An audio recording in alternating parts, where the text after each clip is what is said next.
Thank you for inviting me, and thank you, Tom, for that inspirational prelude, and Shane as well. That was incredible. Thank you.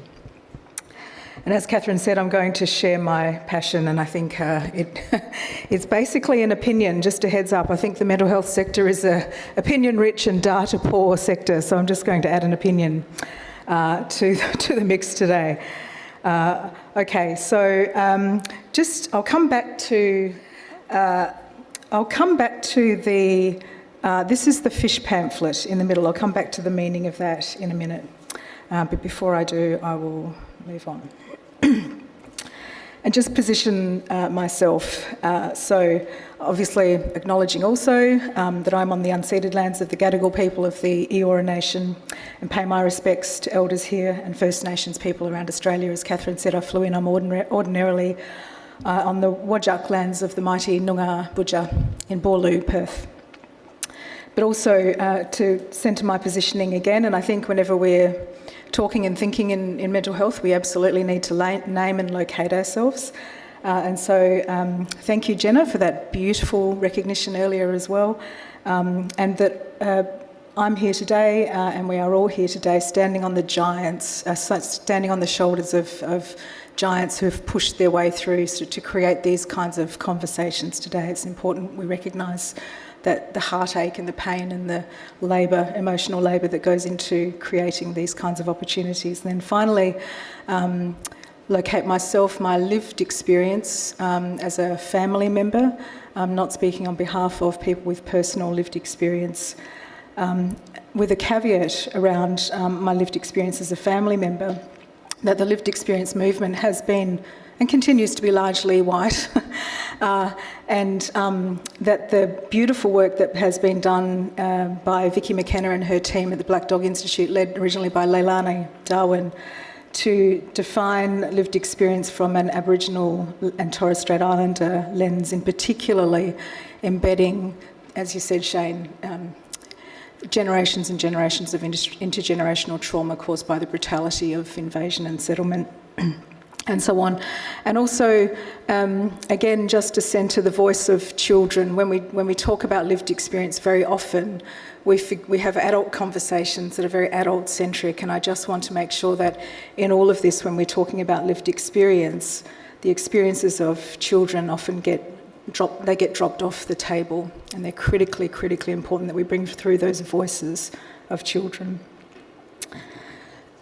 Okay, so just to give you a sort of rough and ready outline of the terrain I'm going to cover very briefly this morning. It's a pretty large topic. Tried to give it a bit of structure, going to be looking at why we're having a conversation about lived experience, exactly what it is. It's a thing, it's arrived, it's here, it's on our policy landscape, we're implementing it. What is it? Where has it come from, and some opportunities and challenges. So dialing into that first dot point, so why is lived experience the future? And I've actually kind of flipped the outline I was given, which was around the future visions for lived experience. I'm actually saying, well, it is the future. And why is that? And so two of the things I'm going to be talking about are the limitations of the existing approaches that have given this constant, long-standing drive going back to that fish pamphlet and before. As well as, I think what most of us would recognise, we've got another inquiry on at the moment in New South Wales. We have rolling, burning platforms of crisis and disaster and reviews and inquiries. And I a couple of years ago, got quite interested in why it is we are incapable of implementing reform. We talk about it, it's on the agenda again for this symposium. Do we really know what it is, and do we really know how to do it? And I think the argument can be made pretty clearly that governments in Australia particularly have been incapable and have actually shown a persistent failure to implement reform, and I want to explore why that is and understand a little bit more about that. I did a course at Harvard Kennedy School around understanding from a community development perspective in failed states what it is and what holds people back. Because from my perspective, I think in Australia, our state, federal and state, have failed to implement reform, and we need to understand why that is. Okay, just to outline some of the limitations, some of the drivers behind why we're bringing through a lived experience workforce. I think it's fair to say that we've known for quite some time that actually our frontline, we'll call them treatments, that are the hallmark of our existing state and federal systems, actually are not particularly safe and are not particularly effective. So this was an umbrella review from World Psychiatry, came out last year. John Ioannidis is one of the world's leading epidemiologists from Stanford University, just highlighting really actually that where we are, we've hit a ceiling, that our systems and the two major ways of approaching distress for people are not working, and that actually we need to confront that head on, and I don't think we've done that yet. From another perspective in the research space, and we call this kind of phenomenon epistemic injustice in terms of the knowledge creation that's driving the policies, that's driving the funding models, that's driving the programs and the services, that actually has also failed. So this is Thomas Insel, head of the National Institute of Mental Health in the States, talking about over $20 billion, essentially not really pushing the needle in terms of the outcomes that matter to people. Another recognition or acknowledgement coming from, again, a hotbed of radical thinking, The Lancet, talking about really based on lots of research, and particularly by people like Sir Michael Marmot and others, that actually the global mental health movement isn't about creating access to services and more of the same. It's about delivering changes in terms of the socio-structural determinants and working with communities and policymakers in an attempt to address these. And so I want to highlight again some of the probably catastrophic outcomes of these kinds of approaches. And this is, again, is from The Lancet, talking about how in high-income countries, for example, that the social outcomes, the things that matter to people, are very poor and include high levels of unemployment, poverty and homelessness. These are the limitations of the current system. These are the drivers for pushing forward with perspectives for lived experience. And the bit I've highlighted there is that in the decades after initial contact with mental health services, so we tend to talk about people being treatment resistant. The system is change resistant. This is a problem that is located with the system, not with people. We talk about complex, severe and complex people. The systems are complex, unsafe and ineffective. This has been picked up internationally. Obviously, many of you will be familiar with many of the reports by the Special Rapporteur through 2017 to 2020, roughly, highlighting broadly wanting to switch from addressing chemical imbalances to power imbalances, and instead of talking about mental health in relation to a global burden of disease, talking about it in terms of the global burden of obstacles. And I want you to keep that fish pamphlet in your mind as we go through some of these flips in narrative. Here's another example that I think echoes beautifully some of the commentary that Shane was making. In one of my favourite papers, one of the organisations Catherine mentioned, Emerging Minds, which focuses on child mental health, the clinical researchers put this paper together 4 or 5 years ago now, called Relational Recovery Beyond Individualism, and talking about, well, do we actually really want our mental health models to implicitly tell people as Shane was talking about communities, and in this case, particularly they were talking about, for example, a young Aboriginal girl in the Kimberley, that the solution to their suffering lies in the space between their ears. And I happened to be in London for the 10-year anniversary of Mike Slade's Research into Recovery network, where there's churning out all of the research into recovery that we seem unable to implement here in Australia. And he highlighted this paper as really he's flagging that he sees this as moving beyond the personal recovery framework of CHIME and into this space between people and relational recovery. So this is a very, very brief sort of high-level analysis of some of the limitations of the existing approaches. But also I want to talk a little bit now about what it is about our system and that we are unable to implement reform. And when we go into our small table conversations, I'll invite you just to we talk about on this agenda this sort of deep thinking and this deep dive into our systems and our structures and our funding models. and really having a think about, this is one of my favourite places. It's in Turkey. It's one of the 7 ancient wonders of the world sort of hotspot. It's a library, a facade of a library, and you can see there down the bottom the 4 statues that were considered to be the virtues of knowledge.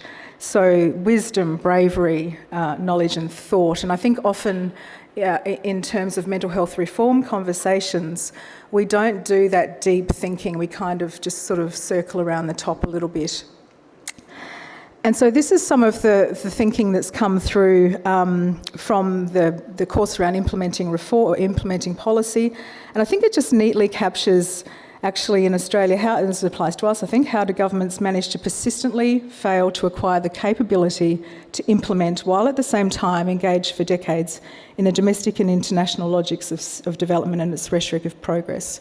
And what we've tended to do, I think, is what they're calling systematic mimicry, where we adopt structures, we adopt policies, we adopt processes.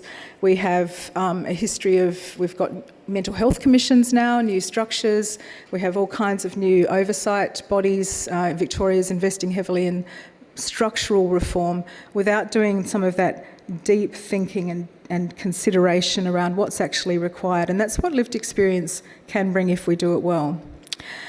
And so if we're talking about system reform in Australia, we have not invested at anywhere. I'm not, in the UK, for example, I think we have IMROC. We've sort of invested a little bit there. In the States, they have technology transfer hubs, which are sort of like collaborations between universities and services. But in Australia, we've never done that. We had a recovery framework 10 years ago that was never implemented. So we do lots of talking the talk, we don't walk the walk.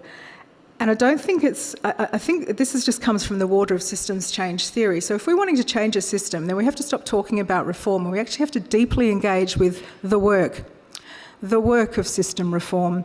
This is one theory that's used by the World Bank and many others. Many of you might be familiar with it. And what we've tended to do is mess around on the top layers, around the policies, the practices, the resource flows. We haven't engaged with those deeper mental models, power dynamics, relationships and connections. And that's what I'm inviting you to do today, is to dive deep into that water around the mental models in particular, that lived experience challenge. And I think probably what we've been doing is we're thinking about reform, possibly just rearranging our prejudices. I think in our systems we have many artefacts and relics and barnacles of bigotry, I would say, and we probably need to actually confront some of these mental models. And I highlighted the thinker there as a good example of sort of internalised mental models, whereas in mental health particularly, when we're talking about, and it's a civil rights movement, let's not beat about the bush here, that lived experience perspectives disrupt and address things about rights, about citizenship and oppression, and a lot of this thinking has in fact come from women. There's probably could throw in a few more there as well, but I'm going to sort of talk about these as we move through the history of the lived experience movement. Before we get there, just to highlight again, in terms of those issues around epistemic injustice and the ladder of citizenship and so on, another woman, Sharon Friel from ANU, has done a lovely analysis around health equity and some of the challenges in achieving it, and has identified our health system is rife with particularly bio-individualism, of course, and it comes from a culture of individualism and capitalism, sexism, colonisation, racism and so on. We have to analyse these and understand them, because the lived experience movement, as it's coming through, will start to populate some of these higher level leadership positions and start to bring through different ways of thinking. And that's a particularly challenging prospect, because it's going to butt up against some very heavily entrenched power dynamics. And of course it comes from our communities that we also take for granted, I think, as well. There was a study done by the University of Queensland in 2017 talking about cure, what social cure. We know that the future is probably about addressing the issues between people, not between their ears. But in fact, and that quote I think comes from an Australian politician, that actually most community members are not very aware of and still provide and give a lot of legitimacy to our current way of working. And so we have not only system forces at play, but broader community forces at play. Okay, So where has the lived experience movement come from? I think it's important to land this as the lived experience workforce expands. There are going to be powers that kind of suck it back up into that power, the health inequity framework that we saw from Sharon Friel. And so now we go to the fish pamphlet. This was on the cover of my presentation. I first came across this diagram in a different form about 10 years ago. Tim and I first met in Boston at a global leadership institute looking at... So Boston University is one of the places, Massachusetts more generally, where the personal recovery definition came from Bill Anthony's work in 1997, built on from Judy Chamberlain and many other activists in this space. And a man called Steve Harrington was waving around proudly his first pamphlet that was a guidelines document for the National Association of Peer Support. It was the first ever document putting together the beginnings of the professionalisation of the lived experience workforce. And this image of a fish immediately I think most people with lived experience will understand that it represents a couple of things. So in this case, this comes from 1971. It was the first Mental Patients Union pamphlet, 1971, 72. And it represents a fish that has been caught on a hook. And so most people will see a fish struggling and writhing and contorting and looking in pain and attribute that behaviour to oddity to the fish. People with lived experience will, of course, see the hook. And that theme around the social determinants, around trauma, is something that has stayed consistently through the lived experience movement for a very long time. And those two twin themes around protest at the treatment for people with lived experience because of understandings around distress, as well as the different conceptualisation of distress, consistently come through and will continue to come through. I should say, I think that for me that diagram also highlights in a couple of words the distinction between caseness and causeness. Caseness and causeness. So the current bio-individualistic medical system that we're working in, still all of whether it's the DSM, whether it's the service planning framework tool, all assume caseness. People with lived experience are looking at causeness, both in terms of social determinants as well as social interventions. And just highlighting some of this movement. So the lived experience workforce is strongly linked to and derived from a movement. And these are some of the key, over the last couple of decades, pieces of work that highlight the slow growth of the lived experience voice and movement and becoming a workforce. And you can see there some of these seminal documents moving forward from... there was a hunger strike in the States 20 years ago, I think, asking for or demanding evidence for people being held in carceral and coercive systems. This is an international movement with strong links in the UK and the US particularly. I won't go through them all, but you can see that there is a strong line and an increased policy environment in Australia, culminating with things like the National Lived Experience Workforce Development Guidelines. And of course, most recently this year, we've had the Not Before Time advice detailing the harms and requiring an acknowledgement of harm from people, as well as the establishment by a federal government of lived experience peak bodies. So the voice is growing and becoming clearer and stronger. But what is it? So we know it's here, we know it's happening, it's a thing. Okay, I just need to smack this one out of the park because I have heard this way too many times. But we do know that once the paper of record, the Batuta Advocate, has named lived experience as a thing, it's in the zeitgeist, it's happening. And of course, I think there is some confusion around what people might understand lived experience to be. And one of the things I don't want to do for this presentation is do the othering that happens, because chances are, statistically, most Australians will have a lived experience either as a family member or a person with individual experience. Most people in the room here today will as well.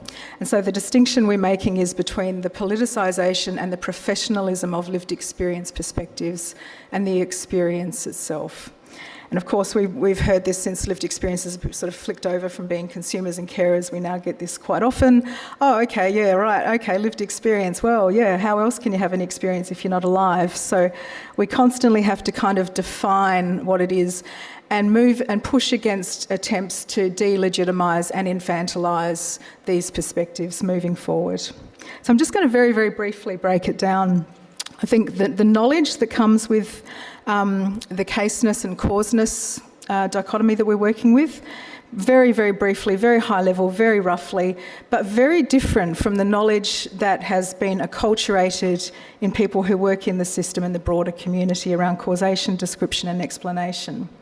So this for me just captured very, very neatly, I think, the understandings around distress. And this is just around a study that found that the highest population with a diagnosis of generalised anxiety disorder happened to be single poor mothers. And who would have thought possibly that could ever be a correlation? But so the lived experience perspective is that actually it's caused by something, and that actually very reasonable, and that actually the best intervention might be money, for example. And so flicking our heads out of treatment and into resources for people is incredibly important.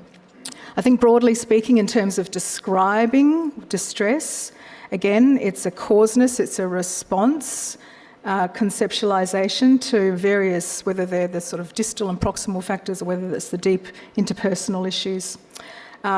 People like the Yale University have conceptualised recovery as recovering as citizenship, so rights, responsibilities, roles, I forget all of them now, but there's 5 R's, and belonging. And so that's where the intervention and the focus needs to be around recovering citizenship. And of course, this movement, as Mike Slade was highlighting, towards understandings of relational recovery as well.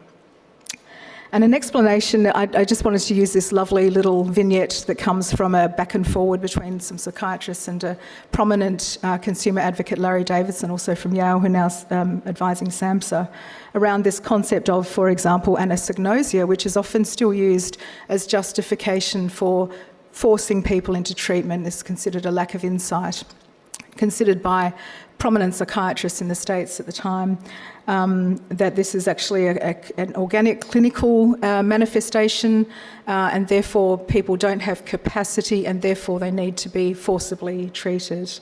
And there was a back and forward in the media, and Larry Davidson, of course, rebutted, of course, all of these conceptualisations. So there is this ongoing conflict in terms of conceptualisation around distress that we need to reckon with, deeply think about as we roll out the lived experience workforce. But it's happening around the world already. So this is just in the first half of this year.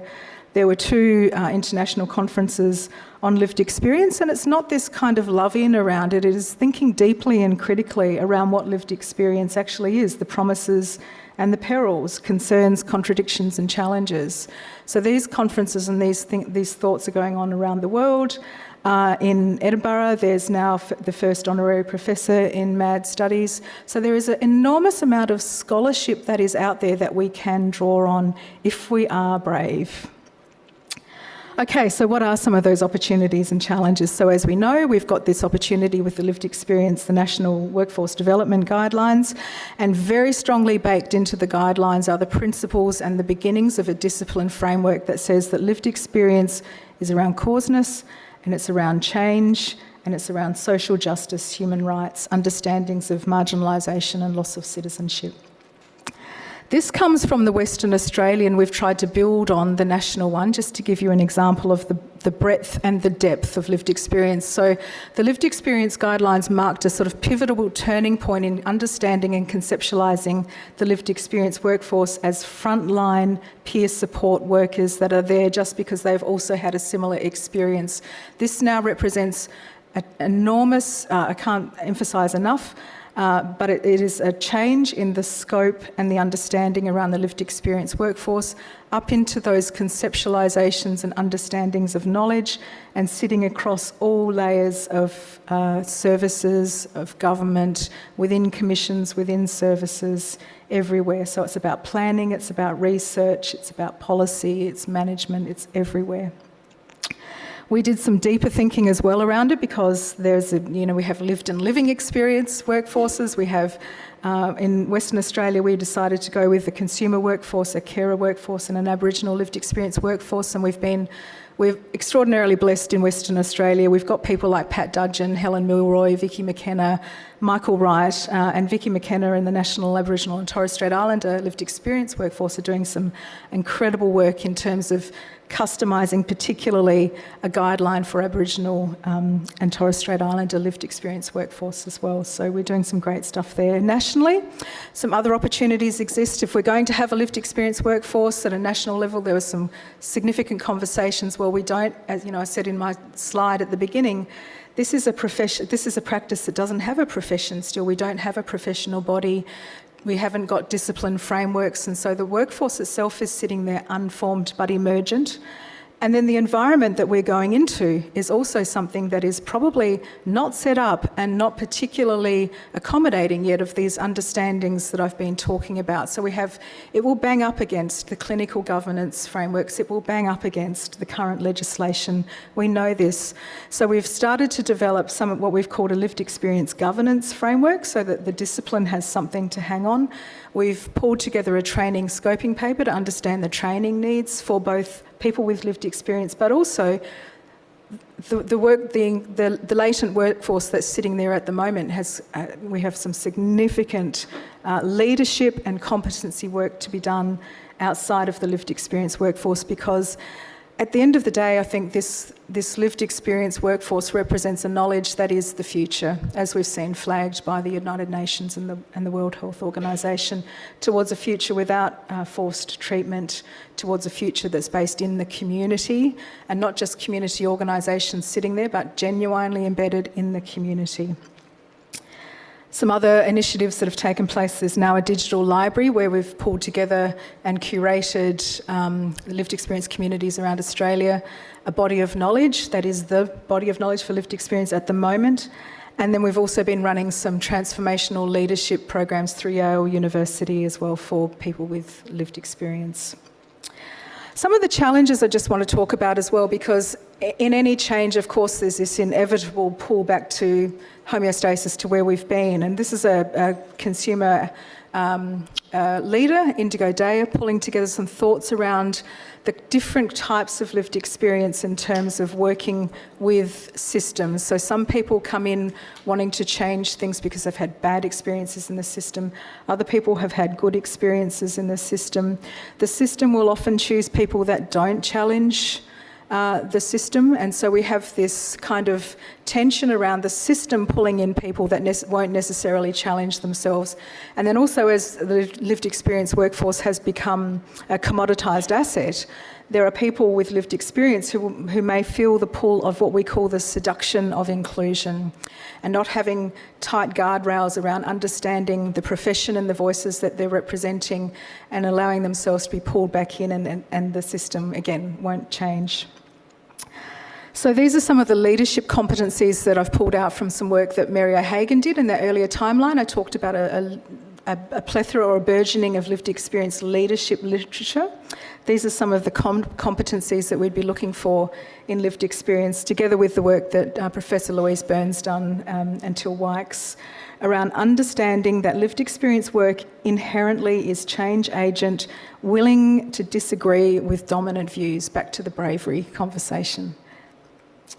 Okay, so before I finish up, I just wanted to leave you with some key messages that the lived experience workforce and the growth around lived experience understandings is one of equity and emancipation, and that we have to focus on what matters to people with lived experience, and to do that, we're going to need conceptual humility to go deep into those waters of system change. And so in a tribute to Tim, because of Tim's amazing skill and love of poetry, I had to throw a poem in here today, and it's one that's going to start you thinking around changing the way you think about things. So this is the poem. I'm not creative. Roses are red, violets are blue.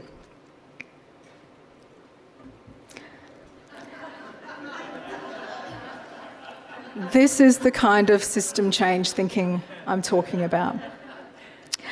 Okay, I just want to finish with a kind of uplifting message, and this comes from so the lived experience movement is not just mental health. There is a global expansion of lived experience understandings of knowledge, and this comes from an amazing piece of work done in Chicago.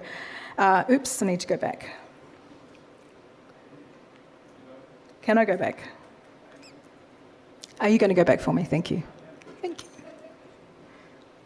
One more. Well, I could look at that for a while. Okay. So this is, I think, a really lovely way to finish, that this is not about just embracing the lived experience voice as a means to an end, about improving reputations, about grant applications, about being unwilling to listen when the voices don't say what we wish them to hear. Please do not weaponise these principles. Freedom lies in the other direction. This is a journey towards more authentic truths for all of us, starting with us.